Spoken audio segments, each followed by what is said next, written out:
Hey, Tourpreneurs, it's Mitch Bach, and just a quick note before we begin today's episode.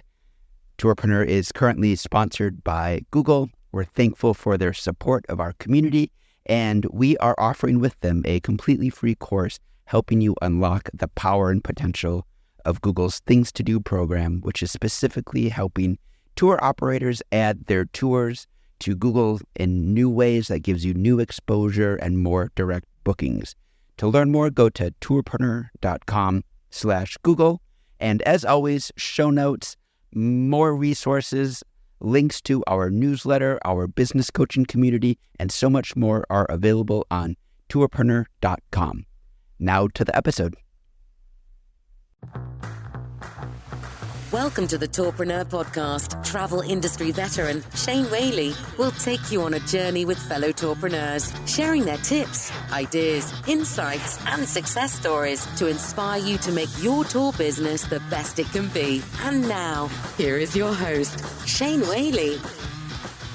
Hello and welcome to episode 108 of the Tourpreneur podcast. I've often said on the show that one of the things I love about our industry is just the sheer breadth of it. Everything from kayak tours to food tours to walking tours to architecture tours, etc. And today's guest is offering something a little bit different. Now, today we're going to learn how Matthew Smith's passion to share vitally important life skills and the history of the SOE's epic operations. All right. So basically the SOE, Special Operations Executive, very active during World War II, basically sabotage behind enemy lines. Now, you may not be someone who's into military history or adventure or endurance or survival. I get that. But I would urge you to stick with today's episode because you're going to learn how a very experienced military man has this idea of wanting to take people on 7-day plus excursions to experience what it was like to go behind enemy lines and to bring many of us out of our comfortable lives and experience what it's like to be in some of these rough terrains. And in this conversation, we're joined by Peter Syme. Many of you know Peter, very, very experienced when it comes to tours and being a tourpreneur. And we run the rule of Matt's business idea, SOEExpeditions.com, which the website is available now. They're taking bookings now. The first tours will launch next year. We talk about how he is set up, how is he going to market this, because it's a very specific demographic. It's niche. We talk about the buyer's journey and lots of other stuff. And I'm just thrilled because Matt Smith, he joined the military in 1994. He's passed airborne parachute selection, Army commando selection, followed by 6 years with Special Forces. So I don't want to fight this guy and I don't want to go drinking with him with this kind of background, right? Seriously though, but I love that he's taking that experience from being in the military and he wants to build experiences around that, okay? His website is SOEExpeditions.com. Settle back and enjoy this conversation with Peter Syme, Matt Smith, and myself. Welcome to Tourpreneur episode 108, Matthew Smith and Peter Syme. How are you, gentlemen? Good. I'm good, mate. Nice to be here. Thanks. Hi, Shane. I'm all good.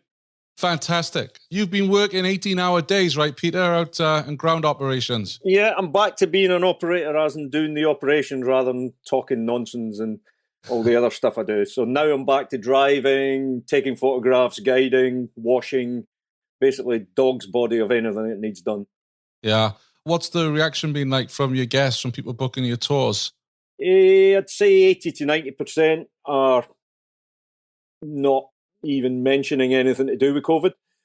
They're just desperate to get out and do stuff. And you've got to mind what we do. We're all adventurous type product. Therefore, the people who do it tend to be fairly adventurous. And then we have about maybe 5 to 10% that are asking some questions around procedures, safety, health from a COVID situation. But it's a lot less than what I was expecting it to be. Cool. Well, we've invited on the show today Matthew Smith, who is the top man at SOE Expeditions. Really excited to hear about your story. So for those who aren't familiar with your company, what exactly do you do? What do you offer? So SOE Expeditions is has been a brainchild for a couple of years now. It's been in the back burner and it hasn't really come to fruition till now. So for the past 8 years, every year I've been going to Norway, and I've been guiding and leading on the Heroes of Telemark over the Hardangervidda. And that's following the footsteps of the saboteurs who blew up the heavy water factory in Norway, and that was one of the most successful sabotage missions of World War II.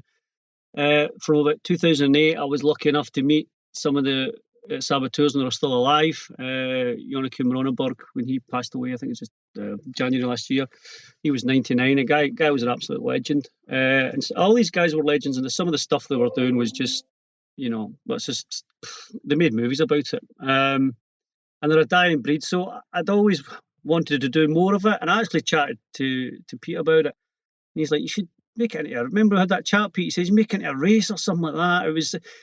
That was never really that event you couldn't really do as a race on high numbers, because it would dilute the product of it being, being true and authentic to what they've done. So that's always been a thing that, companies do that.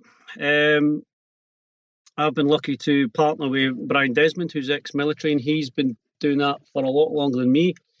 And, after building that trust with him, he's, allowed me to utilise his expertise and his contacts, because in Norway, you can go and do it, but you'll be living in tents as opposed to living in the huts that the saboteurs lived in, and it's all family communes, and, you've got to know the right people. So finally, after nearly 10 years, he's given me the green light, so that's good.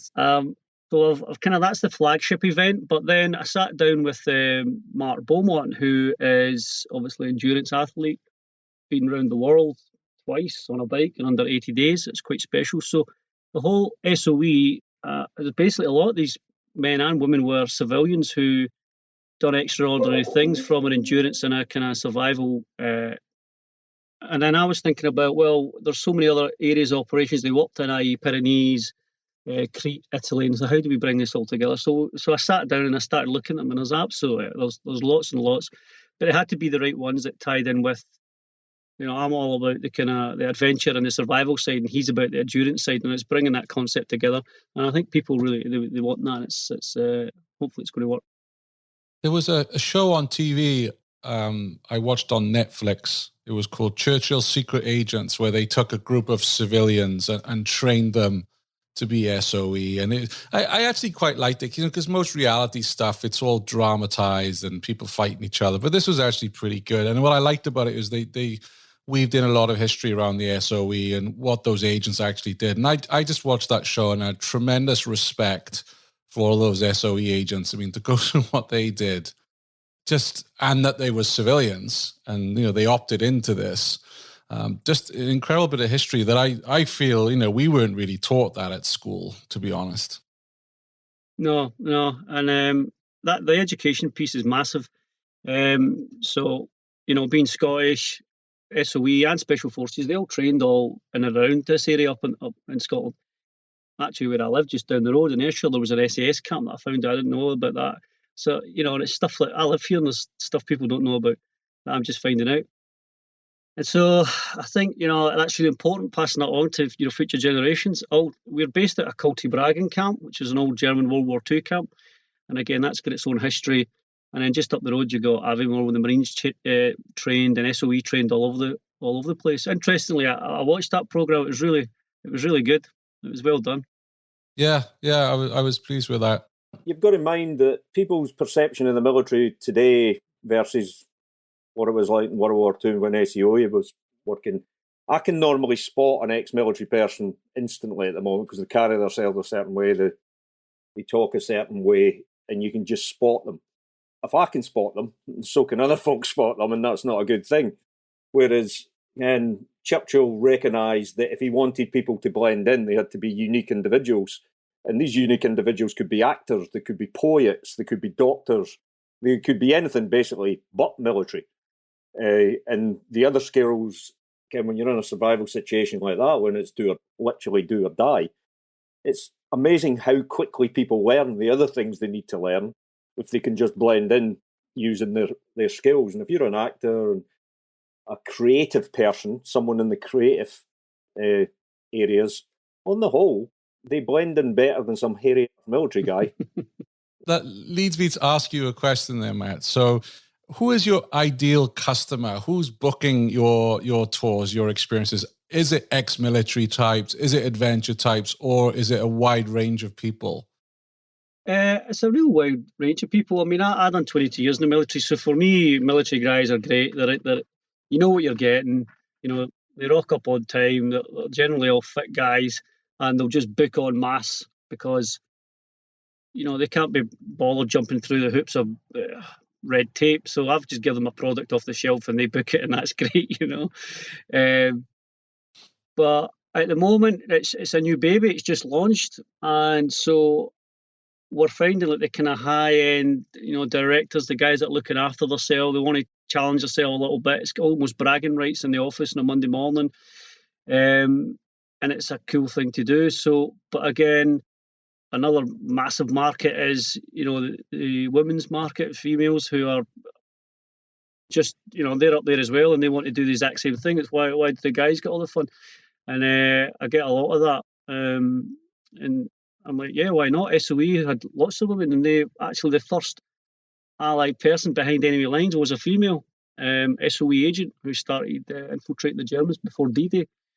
So it's yeah. So to answer your question, military's great, but it's normally kind of people who want to challenge themselves, and so you've normally find it's a kind of older generation, or people who've got a fascination in history and like the adventure expedition kind of out their comfort zone a wee bit, because it's not all. Well, you'll know this with your 1,000-mile expeditions. It's can be quite punchy at times, and the weather. You know, if you don't know what you're doing up there, you're going to suffer. What's great about this, Shane, is for operators who are listening, or new operators, or people looking to open up, what Matt and his team done here is a great demonstration of designing something that's unique and different, and not just looking at yet another tour operator doing exactly what's already out there, multiplied by 50 or 60 or 70, or in some cases, literally hundreds of operators all competing over the same thing.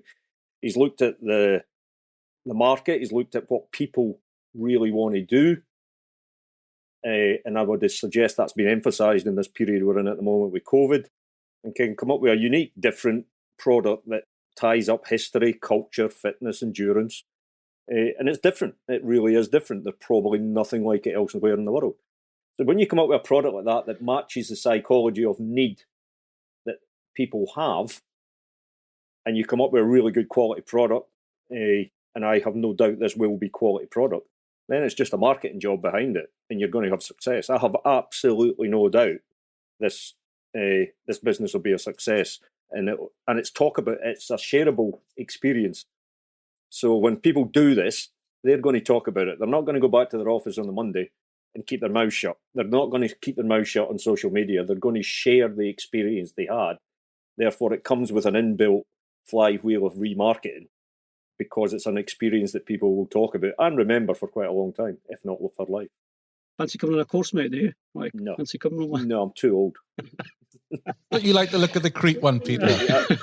I do like it. I keep meaning to go and, I was going to say run across Crete, but those days are long, long gone. I keep meaning to go to Crete and walk across the White Mountains, because I have done my background on what happened there and during the Second World War. So that is one I would like to go on, the Crete one. But yeah. No, it's interesting. My body's falling apart, man. I know, but I remember you said to me once, it actually keeps you fit, because, you know, you're back out on the ground, and these are the things that, you know, keep you going, because you love it. That's what it's all about, isn't it? Do what you love. But yeah, when you were talking about the unique aspect, I mean, being in the military, you know, a big part of that was going on battlefield tours, and it's literally, you know, get on a coach or a bus and you get off, and you wake up hungover at a beach somewhere, and a guy's chatting to you about what happened, and then you get back on the bus and you go, and there's no real, okay, it's informative and it's educational, but there's nothing there behind it substantial that's taking you to your comfort zone. So not only does these trips give you that, but we're trying to, we have with most of them, is tied in with someone who is either a relative or a descendant of some of the famous people that were on the ground. Like, so for Italy, you've got Major Gordon Lett, who was the SOE guy on the ground, who has up to 400 partisans, who punched a hole through the Gothic line, you know, and the Allies could never do that. They kept getting repulsed.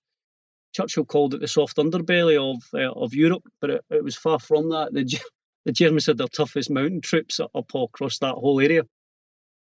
So Major Gordon Lett asked for a spearhead, and he got 33 SAS guys flew in. So between them and the SAS major, they basically punched through. They caused havoc within that area.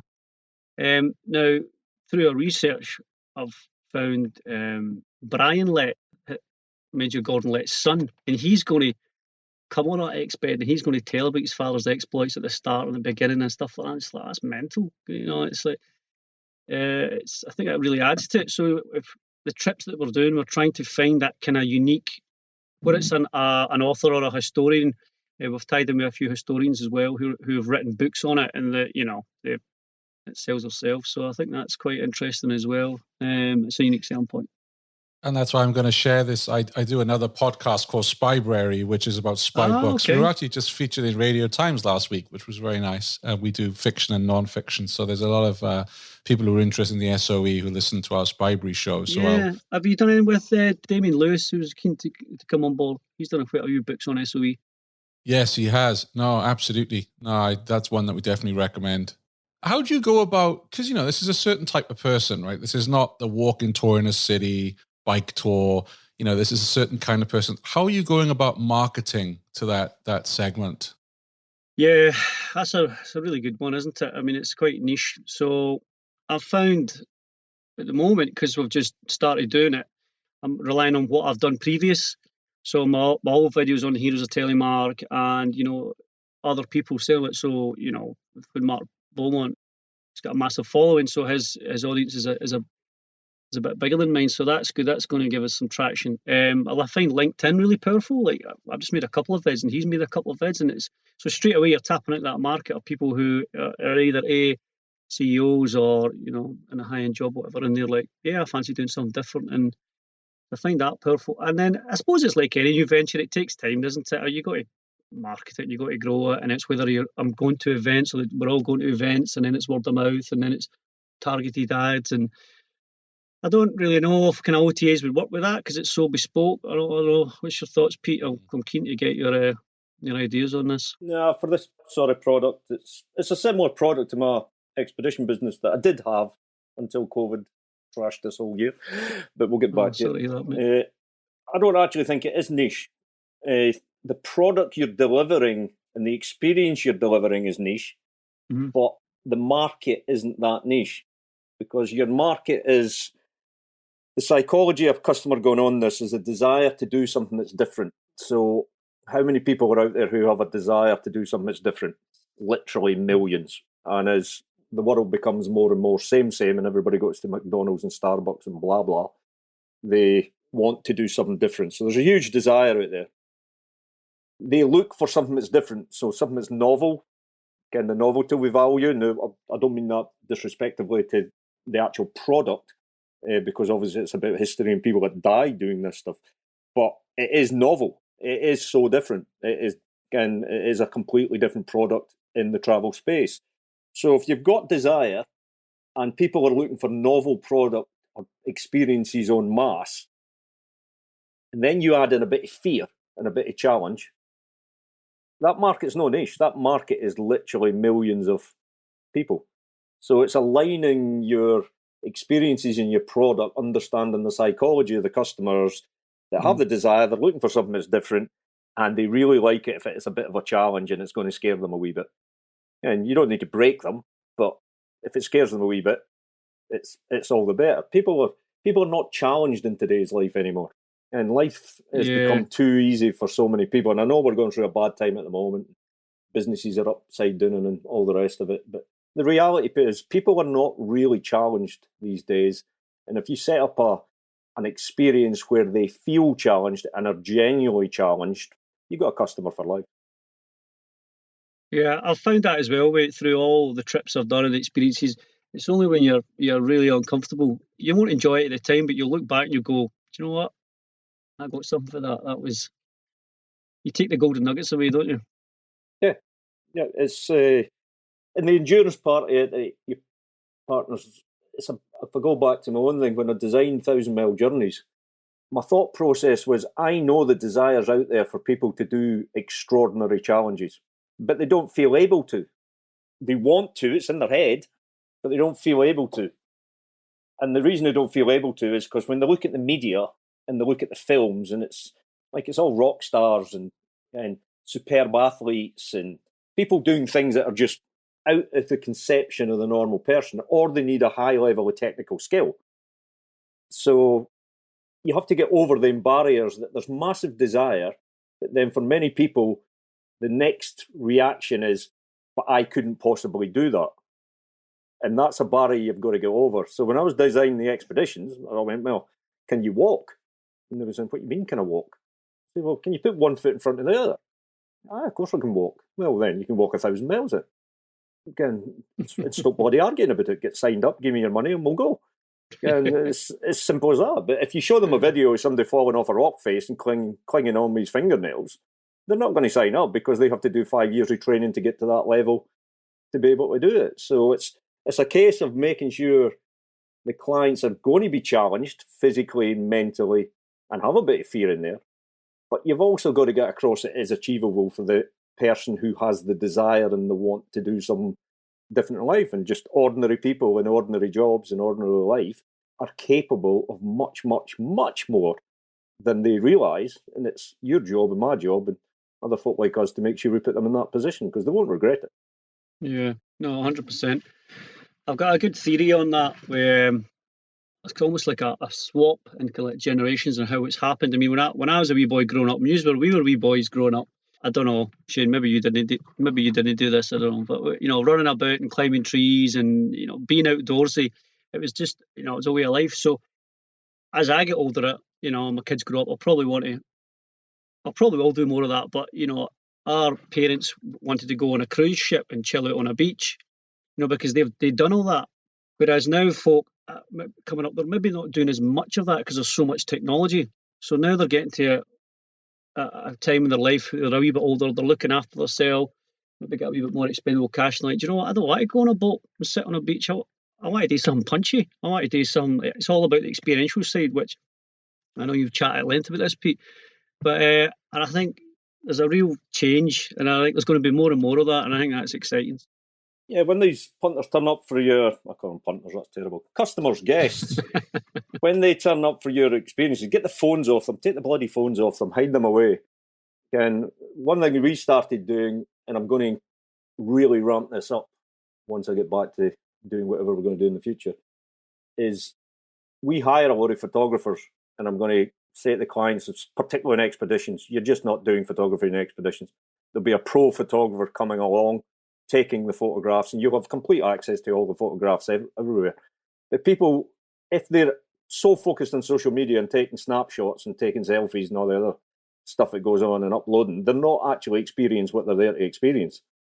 And that I increasingly see, even in some of the remote places in the world where I'm traipsing around, just because the sun comes up at a certain bit or sets at a certain bit, and you suddenly have all these thousands of people away. I'm going to try and get people away from that. And the way they still, and of course, these things tend to be a once or a twice in a lifetime experience. Therefore, you want them to have memories. Therefore, you want them to have media and photography. But let's do it better than just a lot of people with bloody phones on sticks. Yeah, no, 100%. I totally agree with that. We were on the Vidaway group. The Hardangervidda is the highest plateau in Europe, and we're in this hut, and lo and behold, they got a signal. I don't know how they done it, but they got a signal. And so we're in a remote little hut, and the wood burning stove's going, and you maybe got a wee bottle of something, and you're having a few drams and it's good chat, and then all of a sudden, boop boop, and everyone's it's like, oh, that just goes out the window, and everyone's just engrossed in their phone, and it just kills it, and it's like you lose the memory and the experience, I think it's very difficult for people to have a digital detox these days, especially, for us running online businesses. I try one day a week, I try not to have my phone or be on my phone. And I fail at that most weeks. But I feel better when I do, when I have that time away from Facebook and email and everything else. And I go and walk in the Vermont hills here, and I think going on something like your experience was like, you can't use your phone for 7 days.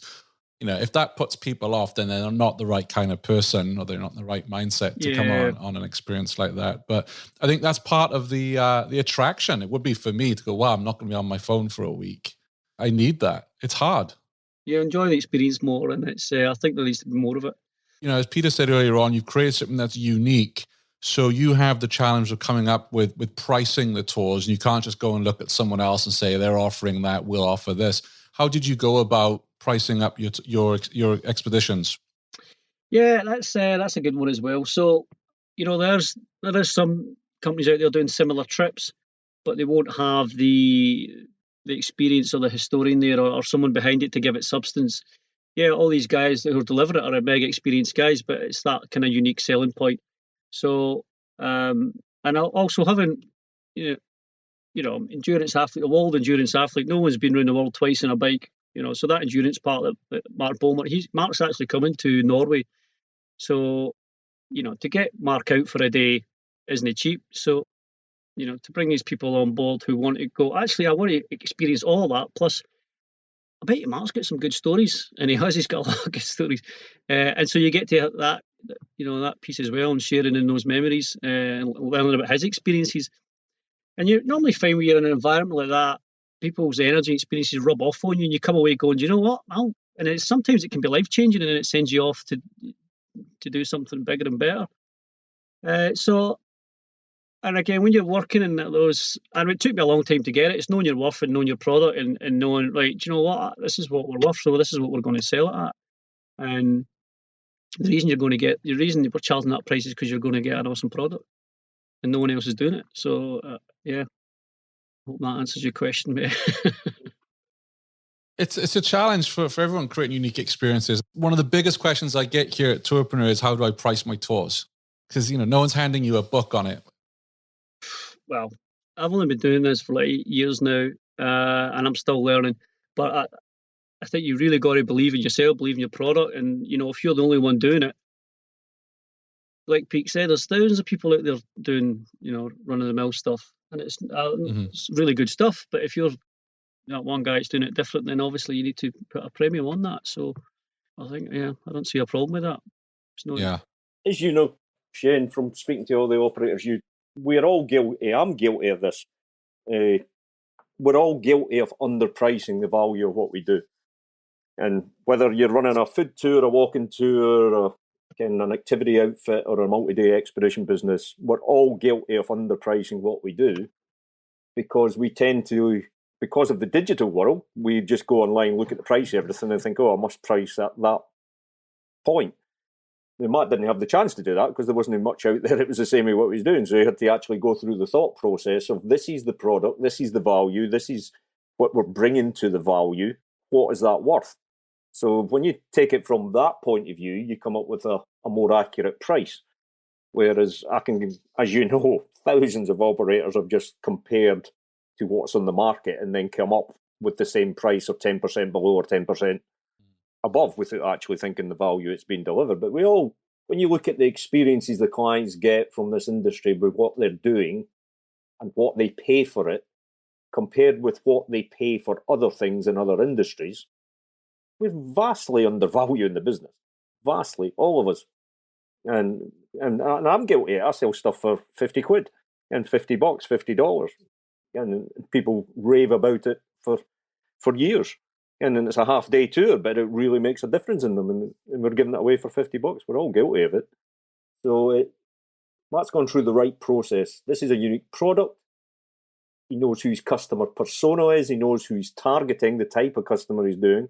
And he knows the sort of spending budget that customer's got. And then you price your product to that. And obviously you have to deliver the value. The last thing you can do is take the product out, deliver it, and the customer doesn't think they had fair value. Yeah, and we have delivered some in the past. Well, we've delivered lots in the past, and we will say to the client at the end, what do you think that was worth? And some of them say you need to put it up. You know what I mean? So and some are like, oh, you're on the money, and that's great. So it's finding that balance, because everyone's circumstances are different. But I think you got to hit the nail on the head with getting that right and the right amount of value, because that's ultimately what the client want. They want value for money. So, yeah. There's data out there and research for folk brighter than me from universities and stuff around pricing. But if we go back to day tours, there's about, normally when you look at the data, there's normally about a 13 to 17% swing that you can manipulate your pricing. If you're in a competitive market with other like-priced products on similar platforms. There's normally between 13 and 17% you can manipulate in there. And then if you split test it and measure it and all the rest of it, you may get a slight drop-off of bookings. But then when you crunch the numbers, you're making more profit. If you've gone up higher, that's 13 to 17%. The drop-off in bookings are minimal, but obviously it drops through significantly more profit. And that's obviously I've taken all things as even, that your reviews are good, your reputation's good, the product's good, etc., etc. There is room for all of us to manipulate pricing up a bit, but I totally understand, having spoke to hundreds of operators over the last couple of months in COVID, that so many of them just focus on the operator who's doing the same tour as them next door, and they complain about £1 or £2 difference or $1 or $2 difference, which I just don't get that. Did you know every weekday Shane curates the most interesting news articles in tours and activities and sends them out in a snappy daily digest? Grab your copy of the Tourpreneur Daily Briefing at www.tourpreneur.com. So I notice on the website there's no pricing. It's contact us, which I get because it's a high ticket item. But have you felt that maybe you should put the pricing on there? Because how do you repel people who'll be surprised by the cost? We want somebody that's going to make a bit of an effort to actually inquire, and then they're sincere about it then. And and they're not that way off the mark, really. Do you know what I mean? For what you're getting there, pretty reasonably priced. I mean, they're all inclusive, a week to 10-day trips. So okay, the Heroes of Telemark's a bit more punchy because it's a 10-dayer and there's a lot of safety cover required on that. The Hurdag can be, brutal in February, and it's a lot of these dates are anniversary dates as well, which is quite hard to get because they're busy times, So what we're on now, it's like 70. There's a lot of 80th anniversaries coming up for these ops, so there's going to be a lot of interest. People go, and what you find is with these trips, people come together who are like, my granddad was on that op, but we didn't find out until after the war or something, and then there's pieces of the story start getting brought together. It makes it interesting. So to answer your question, I probably will put the price on later on, but because it's such a new baby, she's kind of still firming it up and getting it right. And then, I mean, to be honest, you just send us an email and we'll send you a price. It's not any great hardship, Customer today, because they've not got the financial wherewithal at the moment, I still want them inquiries, even if they can't afford it, because they can become a customer 3, 4, 5 years down the line. I regularly get expedition customers who have been following our stuff for 5, 6 years. And then they're just in the position, time-wise, money-wise, it's just the right time. Whereas for the other 4 or 5 years, it wasn't the right time. So never undervalue any potential customer, because things in life change. And let's look at it the other way around. I was always pre-COVID thinking, right, this customer can't afford what we're doing at the moment, but I'm going to stay in contact, etc., because they can hopefully in life progress to one of my expeditions. Now, with COVID, I'm actually doing the opposite, and we've stopped doing 10-week expeditions because not many people are going to take 10 weeks out in this climate, and I'm designing cheaper expeditions that are only 1 week long. We've never done 1 week expeditions. We're designing 1 week ones to fit with the marketplace as we see it at the moment. So we're actually going down market price-wise, and obviously removing a lot of value because you've got rid of 9 weeks in many cases. But you have to always be doing what the market needs and can do, not what you necessarily want to do in this particular time of rapid changing. And hopefully we all get back to being able to do exactly what we want to do. But at the moment, the market is giving us strong signals of what they're willing to do and what they're not willing to do. Peter, with your vast experience, what social media channel do you think would be best for Matt's business? LinkedIn for a certain type of customer and group, or access to one potential customer that then leads to filling the whole expedition, because that could be a corporate director, a managing director, CEO, etc. So LinkedIn for sure, with the chance of filling that trip just with one group. Facebook would work tremendously well for individuals and couples, twos, but probably not going to hit the guy that is then going to come along with 8 people and fill the trip or whatever. So both of them two work hand in hand if you just understand that it's not always different people, because you've got so many people have got a Facebook profile and a LinkedIn profile, but they operate on these platforms differently. Therefore, both of them two platforms you can fill expeditions for at any. I found it much easier to fill expensive trips on Facebook and things costing 10k plus 15k than I do selling a 50 quid trip. It's much easier to sell more expensive stuff than it is cheaper stuff. It's just the nature of the way the thing works. So both of them platforms I would see as routes to this. You've got to mind this is story based on fact and history. Therefore, yeah, it's a story. Anything that was a story gathers interest. And if it's factual stories, real live and this happened stories, people are going to watch that stuff. You put the right media up for them on the social networks, they're going to watch it. They're going to get engaged by it if they've got that bent. And then it's a pretty easy to convert them once they've got the general interest. What's your thoughts on Instagram? I know it's a younger demographic, but just thinking of the visuals of it. The visuals work. I've never nailed Instagram because we have something like 50,000 followers on it, but I've still never nailed it because we just haven't got the resources. And we certainly haven't got the resources at the moment. I've always taken the view with all these social channels, find one or two that works for you.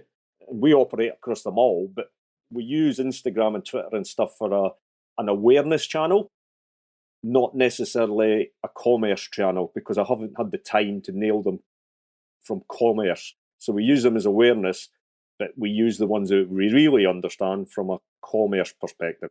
I can turn customers from LinkedIn and Facebook into money, whereas I haven't gone through the process of learning that on.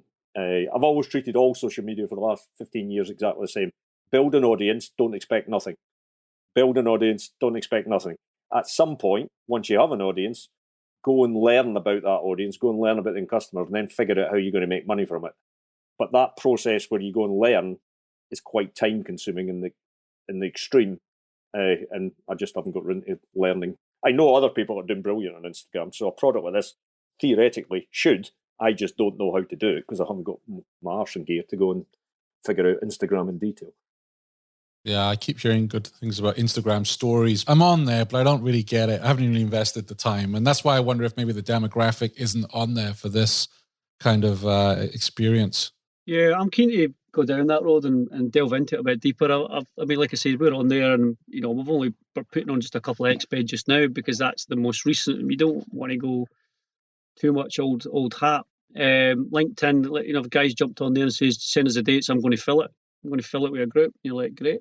But our numbers aren't, you're looking between maximum 8, 12 people. So, they're very kind of exclusive groups. But yeah, Facebook's obviously great, but Instagram's one of those ones that I think people just like visuals. I'm a visual person as well. I just like to see something, and if I like it, follow it a bit more, and then hopefully go down the rabbit hole a wee bit more and hopefully book.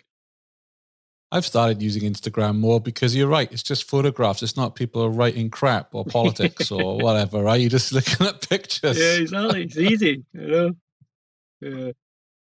With all these things, though, there's no rocket science behind all this. You just need an audience. You have to build an audience, and you can't be in a rush. It's a long journey, and so many people are because we've been trained in a certain way. Google, if you get your SEO right, you get clicks and you get bookings. You do PPC. PPC leads to bookings very quickly. You spend some money, you get bookings. Whereas social isn't the same. Social's a long journey, and it's a different way you communicate. People on social are there to be social, not to be sold to. So it's a much longer thing, but that's not to underestimate it. No. It is incredibly powerful once you, at the moment, coming out of COVID, our social inquiries and bookings are far outstripping our Google inquiries and bookings. Now, pre-COVID, it was the other way around. Google was always the dominant. Social was climbing, but Google was dominant. In this world at the moment, we're getting much more success on social than we are Google because the search volume hasn't returned to Google in the same volume it was pre-COVID. But people haven't stopped becoming social because of COVID. They've become more social online. They're spending more time on Facebook, more time on other social. So it's easier to reach them on there at the moment than it is to via Google. Yeah. Well, I'd love to chat with you in a year or so's time, Matt, and find out what was successful for you. Yeah, I mean, I was just chatting to Pete there before this. It was like, oh no, I've maybe bit off a bit more I can chew because there's so many of them. The more I research it, in the moment I've got about 12, and I've only advertised 4. but these are really punchy exped that you can be done twice a year. So straight away I'm up into 20 exped. So these are like specific either SOE or special forces. But one that I've got on there, which isn't SOE or special forces, well, he is. He's the godfather, the forefather of all of it, was Lawrence of Arabia, who ended up developing the Long Range Desert Group, where he ended up helping the special forces in North Africa, and he was a real pioneer of it all. And I think, wow, that'd be cool. So I've already looked into that. Pete, I think you do Jordan already. Do you not? Have you do a trip to Jordan? Previous disaster, I was in the process of setting up a business in Jordan. Just as the Syrian war kicked off. Oh, right. Right. So we had to do a rapid extraction from there. Right. All the cheap flights we were relying on to get customers coming in suddenly pulled out. So wrong place, wrong time. But yeah, Jordan's stunning, and the expeditions in Jordan are brilliant, and the people are great. Absolutely fantastic. It's right location to do it. That would be a great trip. Lawrence of Arabia would be a great trip. Oh yeah, I mean, again, there's folk doing it, but it's like, I've got ideas of making it a bit more punchy, and even like Libya. Now Libya's a no-go area, but I've had people get in touch like, listen, we're consultancy agents in Libya, we'll get you out to Libya to do the stuff, the Egypt kind of long-range desert group stuff. And I'm thinking, wow, that's amazing. But and then there's that element of kind of like punchiness to it. It's a wee bit risky, but a lot of those World War II long-range desert group missions, they were right out in the borders, right in the sticks in the desert. So I was thinking, if you could recreate that with the actual old Jeeps, the old pinky Jeeps and stuff like that they done, that would be a proper special exped. Maybe that's for later on. We got a foundation strong first before we start heading off into the desert with Jeeps. It does raise an interesting question, though. How do you deal with insurance and liability on your experiences? Yeah, I mean, for Europe, it's all right. I mean, there's companies out there and insure you in Europe. When you start going into kind of North Africa, I'm saying Libya, we're not going to go there anytime soon because, you're not allowed to. So, having your right public liability, having your instructors swept up and your guides. I mean, looking into it more, just going up into the mountains, the Apennines in Italy, your guides need to be properly ticketed with the Italian, not just international mountain leaders, but they need to have the Italian tickets. And so, again, that kind of limits what guys you can use. So, I've got experience. I've got Herzbergführer mountain guys who are ex-military special forces guys, but they necessarily wouldn't be qualified to run stuff over there. So it's about getting those ticks in the right box and just doing a bit of research. A lot of the trips, like there's a couple of good ones. Switzerland, the kind of Mount Blanc area. There's some cool stuff over there, and then you guys can finish off with a heli ski or something kind of high end. But again, you can't heli ski in France. You can only do it on the Swiss side or the Italian side. So it's about finding out all these kind of stuff that's tripping you up, and just make sure you're bomb proof before you set off. But safety's massive. Shane. Yeah. The insurance insurance on multi-day, Shane, is there's two. You double bag it. You have to have your own business insurance. And to be honest, in Europe, it's pretty easy to get. Certainly, our insurance covers every country in the world, with the exception of the US of A. I can't take clients to the US of A. I just can't get insurance that is economical to take clients on a trip in the USA. But everywhere else, doesn't matter where it is, I can take people into Iran, take people into Iraq, Afghanistan. Insurance is pretty easy to get that. But it's always worth double bagging off your own corporate insurance. And then, not just worth, we insist on it. Every single client has to take out their own, not travel insurance, but rescue insurance. And there's a distinct difference. Travel insurance is fairly cheap, although the prices have gone up substantially since COVID. Rescue insurance is higher priced, and it always will be. But normally, depending on the trip, but 9 times out of 10, we'll insist on rescue insurance before we take any money off the client. They have to prove, and we're not allowed to actually tell them who to insure with.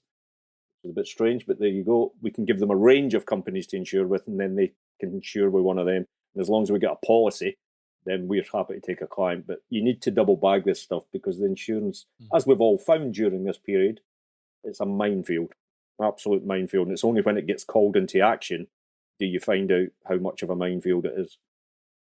Yeah, there's one that tripped me up, not in the current business, but it was in the military, and we were going up to In fact, we're going up all three of the highest peaks in Morocco, and I had a military medic with me, and I had a sat phone, and we done the risk assessment, and then my commanding officer went, "So what happens if your sat phone breaks?" I goes, "Oh, sorry, I've got my medic." He goes, "What happens if you lose your medic?" I was like, "I'm not going to lose my medic. I'm not going to lose my medic." So, well, just come up with a plan in case. So we had the Moroccan army with us, and they had a medic.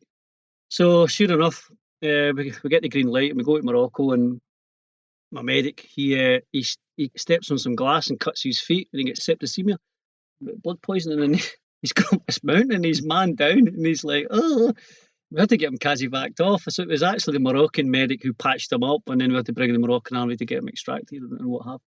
And it just shows you, you can plan for every eventuality, but if you've not got stuff in place, then you can get caught out. So that was a good learning curve. Always have backup for backups. You really know that anyway, Pete. Yeah. Although, again, in some ways, I mean, this is just me being old and grumpy. Things have just become so safe now, and you have to do this. The real years ago when I started doing expeditions in the 80s, I was still in the military at that time, but when we got time off, and we used to get lots of time off then, you just turn up and go on an expedition and do it. Whether it was Nepal or wherever, and you didn't worry about communications or sat phones, you just went and done it. And there's something really enjoyable about just buggering off and doing stuff without worrying about all this stuff. But obviously, if you're taking paying guests, you can't do that, and you have to go through so many hoops these days. Correctly, it's the guest safety it's at heart, but I do feel that whole stuff is taking something away from it, and things are becoming super safe that they then become like attractions or become like managed experiences. And when we get onto that, it's a bugbear in mind. What is an expedition? I hate the word expedition, not because I don't like expeditions. It's because everybody treats that word in a certain different way. And the travel industry is terrible for it. So if you look how many people are selling expeditions, there's literally thousands. But they range from luxury small cruises where you're on 5-star top-end chef service with waiters to winning marts in the snow, with howling winds at 100 mile an hour and frostbite, or me trips and people 1,000 miles across a desert. And expedition word gets used for a lot of things, and it fools people, because I get people inquiring for hours and they say, "Oh, I've been on X expeditions," and I say, "Well, tell me the expeditions you've been on." They haven't been on expeditions; they've been on adventure holidays. And adventure holidays are very different from expeditions. Adventure holidays are repeated time and time again, often week in, week out. So it's just a system. It's an itinerary thing. People ask for my itinerary in an expedition. I say, you're not getting an itinerary. We don't do itineraries. We start there, and if we all survive, we finish at the other end, and we make it up as we go along. And they think you're daft, but if they want an experience, that's what you're going to get. If I give them an itinerary, I've just took away half the experience. And then they're going to come back and hold the itinerary up and say, "We didn't do this on the itinerary." And it's the word expedition is overused in so many wrong contexts that it makes for operators who are doing expeditions, it makes it difficult to understand what your client thinks it is. Therefore, you have to ask that question: what do you think an expedition is? So just to piggyback on that, so when I see SOE Expeditions, because I read up a bit on the history, I know this is not going to be a walk in the park, right? So I think we have that for it. But let's say, Matt, so, in the other room here, I've probably got 500 plus books on spy history, military history. I do a lot of war gaming on board games, right? So I love all that. So I see your website and I think, oh, is this for me? And let's say I email you. What kind of questions would you ask of me to make sure I'm a good fit for your expeditions? So the endurance part is a big part of it, because I want to know you're going to get around there safe. So it's a bit like Pete's 1,000 miles journeys. We've had people from all walks of life and all backgrounds and all age groups come on this. But, there's got to be an element of, drive there and gumption from you to succeed and want to do it. And I'd want to know that I was going to use the wrong terminology there. You're going to wrap if it got a wee bit cold and you're a wee bit wet and you're a wee bit hungry and you just kind of wrap. So, and it's hard to get that from somebody from an email. I'd probably want to phone you up and speak to you, depending on how punchy it was, and just get your experience, because you can ask someone's experience and you kind of got a rough idea if they're capable of doing something or not. In terms of endurance, how would you judge that? Yeah, so, this might sound really silly, but just going for some like a 10k run or a 6 mile runs, if you couldn't get around like a couple of miles running, just keeping your heart rate at a regular pace, or ultimately it boils down to safety. So, but before all trips there'll be a short training phase, and if you're unsafe, then we can't take you on the hill. It's basics. So a rough idea of your fitness and your experience and what you've done in the past is normally a good insight. My attitude to endurance changed as I got older, probably because I couldn't keep doing it as much. But when I was younger and doing all the endurance stuff and ultra marathons and all that nonsense that used to get involved in, I had this picture in my mind that was really fit, supreme people that could do this stuff. And at the time, I was extremely fit myself. And I didn't really think people who weren't in that condition could do endurance events, but I have been proved completely wrong. Since we started doing the long expeditions, we've took a punt on several clients after we do video interviews with everybody pre to signing them up. I always was a strong believer in mental endurance more than physical endurance, but I thought you needed to have a pretty strong physical backup as well. And I've been proved wrong on that. If you've got the right mental endurance and you really want to get something done, it will happen. And I've seen the other opposite. I've took athletes on some of our trips and they haven't completed them. And these are people kind of running 2.5-hour marathons or running ultra marathons, and they haven't completed. And I've had a 65-year-old guy who, although I gave him a training program, he went to the pub and drank and then turned up 2-3 stone overweight, and he was a Yorkshire stubborn pain in the arse. And that's exactly the quality you needed, stubborn pain in the arse. And he finished 1,000 miles on foot across the Gobi Desert. And because he was stubborn. Yeah, likewise. Sorry, Pete, to interrupt there, mate. I've had guys in their 70s, late 70s, come on it and do it. And all right, they're a wee bit slower, but they'll get round, and you know they're safe. And then I've had military guys who I thought, yeah, they'll be all over it, and they maybe didn't have the right kit or whatever. And you're like, that was a learning curve for me. I'd say, oh, he's a senior guy in the military. I'll take it for granted. He knows what to bring, and never. And you're like, seriously, that's really embarrassing. So, kind of it swings and roundabouts. So we're just kind of you got to be bomb proof, and everyone's gets a kind of level playing field. The hard thing with that, Shane, is, and I've found this hard with interviewing the clients, a lot of guests don't actually know their mental endurance. They have a good idea about their physical endurance. They have a pretty good idea about their physical endurance, whether it's poor, whether it's medium, whether it's good. But they don't really know their mental endurance because they haven't been put in a position that tests their mental endurance. Even the athletes, even the ultra things, their mental endurance is being trained because they've been training for years physically. And what happens with your brain then is it just adapts. It every day it gets a bit tougher on your training. It just adapts. So you've grown your mental endurance in that thing, but they become very regimented that the circumstances have to be right. When you take them out of that and throw them in a whole pile of nonsense, they get thrown out of that. So not many people understand their mental endurance because they've not been in a position to test it. And that is interesting to me to try and figure that out in individuals. Yeah, and I ask it because you think of the customer's journey, and I wish I could remember how I came across your site now, Matt. I don't know if you shared it, Pete, or I read about it somewhere. I'll put it on LinkedIn, I think, and I made a video. I made a wee video and put it on LinkedIn. That was it. See, LinkedIn working there, got me hooked in. But I looked at the website, I'm like, this is great, but I'm just like, yeah, I'd never be able to do that because I've run half marathons and trained for all that, but I've never tested my mental endurance. I don't know how I would cope out in the cold or starving hungry. And I guess that's the question in my mind. But then there's the other part, like, I wouldn't mind testing myself. Let's do it. You got to do it, man. Come and do it. You're talking to a guy who gets scared because there's a bear running around our garden, or if I see a garden snake, I'm in bits, but... Listen, there's one thing in life, there's one thing for certain, and that's you're going to check out. So let's have no regrets and let's have good experiences, good and bad. It's what you take away. No one ever regrets doing stuff that's tough. People regret living their life crap. And because they get to the end of their life and it's just been okay. Well, I've got news for them. It's the only one they've bloody got. And 8 billion years before they were born, they were nothing. And 8 billion years after them, they were nothing. So if they get to 70-year-old and they've done shit, well, that's their fault. So as a tour operator selling this stuff, we have to be conscious of what you just said, Jane. You looked at it and you're inspired by it, but you thought you wouldn't be able to do it. Now, that's a failing by us, by not understanding that customer persona.